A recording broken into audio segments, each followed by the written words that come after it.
The Baders, Vicki, Seth, divorce not going well, Mary Jean's in the picture. Yeah. A lot of animosity out there. Vicki walks into her house one day and finds it full of smoke. Clearly something is burning, and as she makes her way into the kitchen, she sees that there's something in the oven. Yes. Knowing she didn't leave anything cooking, baking, what have you, she thinks, okay, well, maybe her mother has been there, left something unattended. But as she opens the door on the oven, she realizes her pet birds, her parakeets, have been charred in the oven. Now, these are her prized possession. I mean, she loves these birds like they're her kids, not just a pet. She's definitely like a pet lover. She's got these birds and she has cats. And everyone talks about how she was this animal lover and that these animals, the cats and the birds, were like children. So she cared for them. These were her babies. That's some Fatal Attraction shit right there. Now, could you imagine after the things she's went through, the feelings she's had, wondering if somebody's messing with her? No matter what anyone else thinks about what's going on, she's not going to do this to her birds, her loved pets. I mean, this is insane. And I could only imagine what's going through her head when she pulls that oven door down and there's her little birds all baked up in the oven. Someone has intentionally placed her pet birds in the oven, killing them, and then leaving the birds so Vicki would find them. Vicki is distraught, and she believes it is Seth or Mary Jean who has done this. And she calls the authorities, obviously, to report this and wants something done about it. A few days after the bird incident, Mary Jean goes to walk her dog, but what she finds is equally as disturbing. Mary Jean's dog is dead, later revealed to be poisoned with antifreeze, and she immediately suspects Vicki is responsible and that this is in retaliation for the birds. Well, so now this is spiraling out of control. I've seen things like this on these Nightmare Neighbors where they kind of start arguing over something dumb, a tree getting cut down or something, and these one-up, like, I'm fucking with you pranks kind of at first. And so this is the type of thing that really gets people worked up because she loved her dog, equally. She loved her pets. And so this is the type of thing that can really help a situation spiral out of control. Mary Jean is furious, fueling her further hatred of Vicki. They already don't like each other. A lot of hatred flowing between the two. But this situation with the dog and the birds is just adding fuel to the fire. Yeah, and all these other instances that Vicki's already had these feelings and things happen if she didn't make them up. So yeah, at this point, I'm sure you could cut the tension with a knife. Shortly after the deaths of the pets, another unspeakable thing happens to Vicki. This woman just cannot catch a break. She should have moved the hell away from there. Yeah. Vicki checks her mail, and underneath a few letters, discovers what she believes to be a pipe bomb. Now this right here is, this is a whole nother level of crazy, and it would freak me the hell out. She immediately phones police.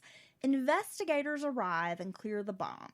At first, they think it's probably just some kind of twisted prank, but the bomb squad quickly realizes this is a well-constructed pipe bomb. This is an active device that had the potential to go off and maim or kill. It's made with a 2-inch by 10-inch steel piece of pipe.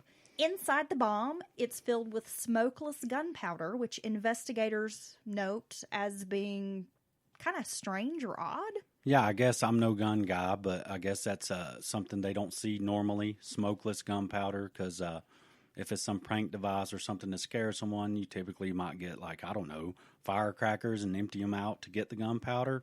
And they also noted, which I thought was very interesting, the threaded ends had Vaseline on them, so there would be less friction when the device went off to cause more shrapnel. So this was expertly made, had a real fuse. So this was a real pop bomb. Somebody knew what they were doing. And they know that if this bomb had detonated, the shrapnel would have seriously injured Vicki or probably killed her, more likely killed her. Yeah, so at this point, I would leave town if I was Vicki, and I would surround myself with a private security detail. I'm not even kidding. Someone's trying to kill me. While she's discussing the matter with investigators, Vicki expresses her concern, and she tells them about the bird, the bomb, and how she feels like she's being stalked.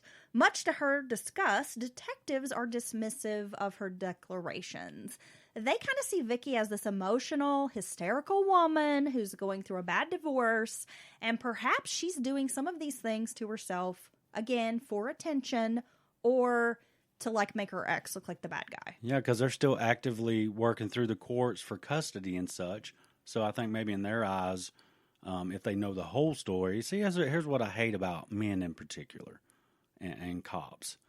If they know the whole story that he has a new woman, she's hot, they're yucking about that. They're yucking it up, kind of kidding around about, I bet she does hate that. And they're not taking this woman seriously. Well, let's face it. And men, you can at me. I don't give a fuck because it's true. You guys do not like emotional, hysterical women. Loud woman's being a bitch. When you see a woman who is hysterical, upset, emotional, you disregard her. She's being a witch, a bitch, whatever you want to call it. She's just this crazy, hysterical woman. Oh, them hormones. Oh, them women's... She's probably on her period. I mean, that's the kind of bullshit that men say. And yes, men and women handle things differently. Right. Women are emotional creatures. And yes, when we get upset, we're going to let you know.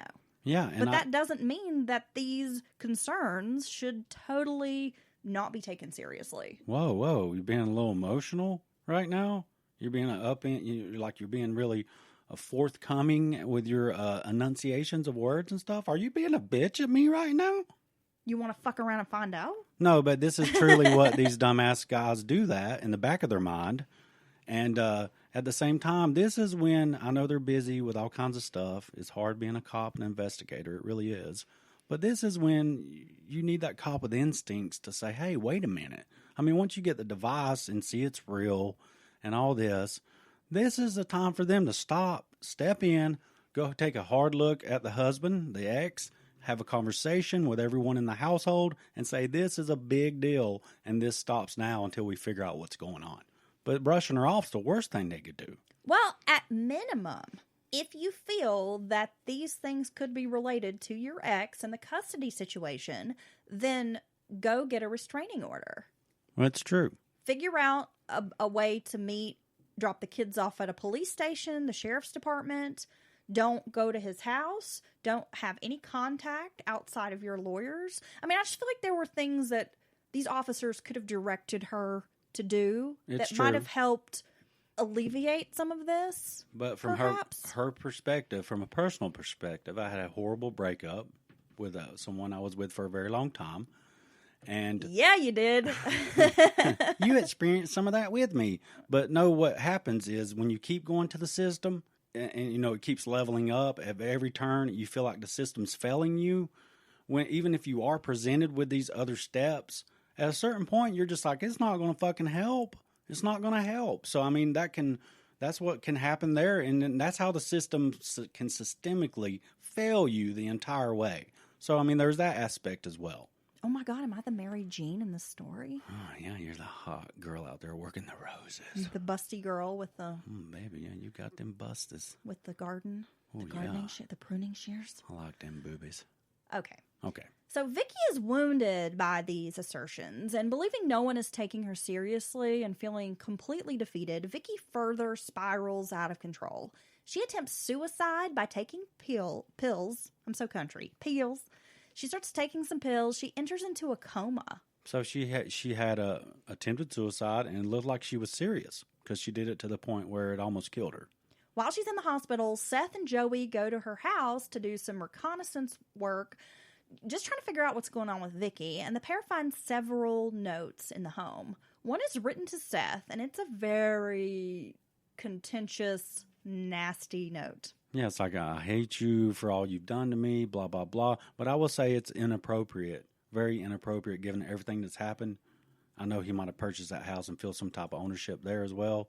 And it's like you said, they should have broke off contact. They shouldn't be comfortable enough to go inside each other's house. That's inappropriate for Seth to go there.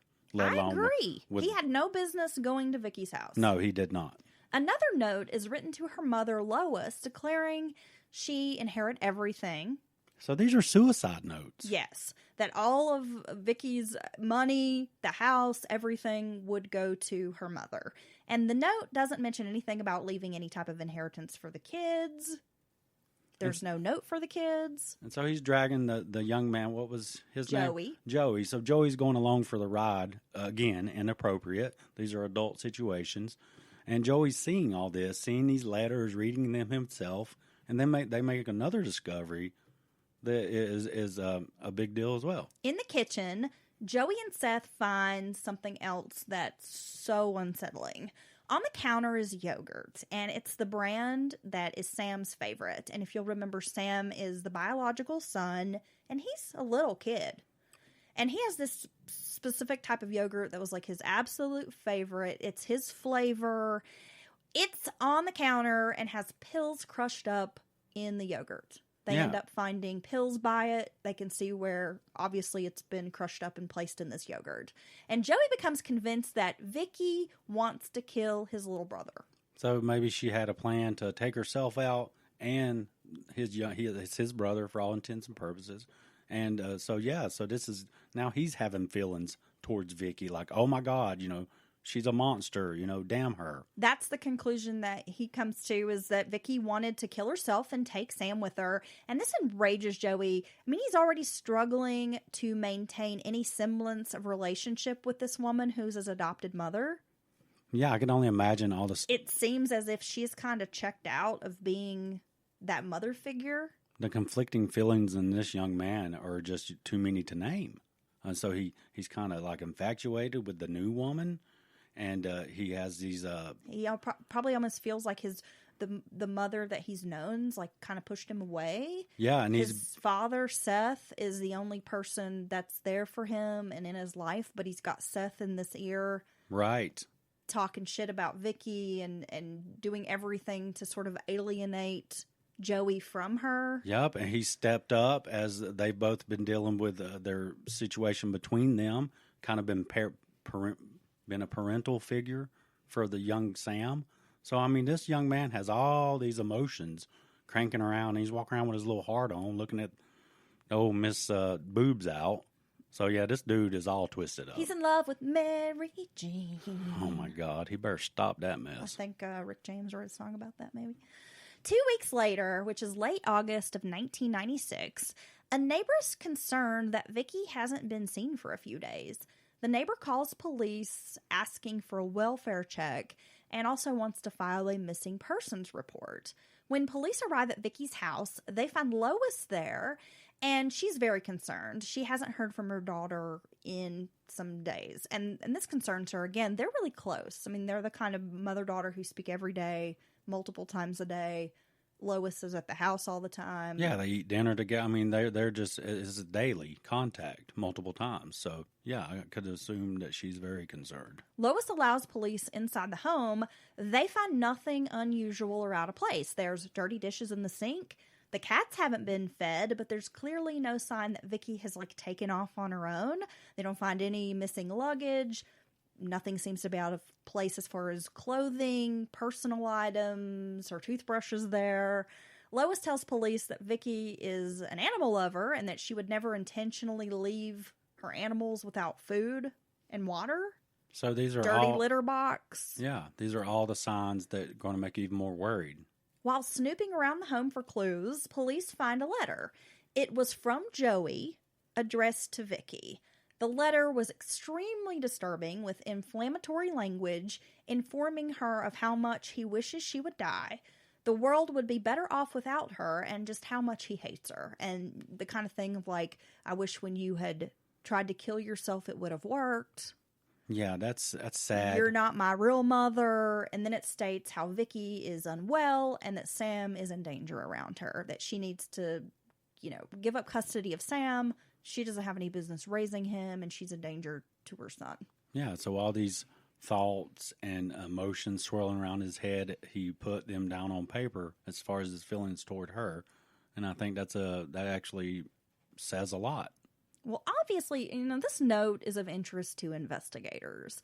A few hours later, Vicki's car is found abandoned with keys in the ignition near Seabrook. Okay. It's a wooded area. There's no sign of a struggle. The vehicle doesn't yield any evidence. There's no blood, nothing suspicious. But it begs the question, why would Vicki be in this area? Like, this is not the kind of place that she would just go for no reason. Yeah, in most areas,